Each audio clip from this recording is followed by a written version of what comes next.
Hi friends, welcome to my channel. అందరికీ గురు పౌర్ణమి శుభాకాంక్షలు.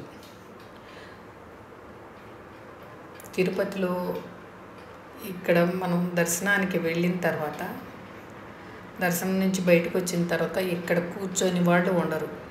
అందరికీ పరిచయం ఈ ప్లేస్. ప్రతి ఒక్కళ్ళ దర్శనం అయిపోయిన తర్వాత ఇక్కడ కూర్చోవాల్సిందే. కూర్చుంటేనే మనకు ప్రశాంతత.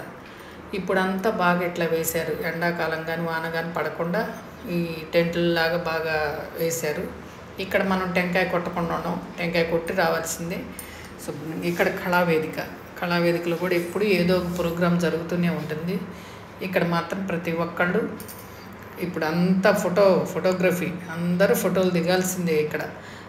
అక్కడ దర్శనం అవటం ఆలస్యం, ఇక్కడికి వచ్చేసేసి ఫోటో దిగుతారు కంపల్సరీగా. అంత బాగా లుక్ బాగా ఉంది. ఇక్కడ దిగితే అంతా టెంపుల్ అంతా బాగా వస్తుంది అన్నమాట.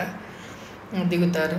దిగి ఆ రోజు మాకైతే మాత్రం ఫుల్ సీనరీ కూడా బాగా కలిసి వచ్చింది. అదిగో చూడండి ఎంత బాగా అప్పుడు మొబ్బట్టుకు వచ్చేసింది. బాగుంది చాలా. అందరం మాత్రం ప్రతి ఒక్కళ్ళము తప్పకుండా తిరుపతి వెళ్తే అక్కడ కూర్చోవాల్సిందే. లడ్డులు తెచ్చే లోపల మనం వెయిట్ చేయాల్సిందే. వెయిట్కి ఇక్కడ కూర్చొని వెయిట్ చేస్తాం. ఆనందంగా ఉండేది చూస్తున్నా సరే కదా ఫ్రెండ్స్. మీ అభిప్రాయాలు కామెంట్లో చెప్పండి. ఇక్కడికి వచ్చిన తర్వాత ఇది ఇక్కడ ఫోటోలు దిగనోళ్ళు ఉండరు.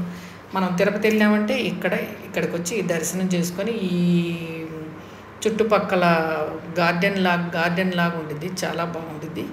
దాన్ని చూసుకొని అందరూ ఫోటోలు దిగి హ్యాపీగా రావచ్చు. మనకి హ్యాపీగా ఉంటుంది. మీరు కూడా విజిట్ చేసి మీ కామెంట్స్ చేయండి.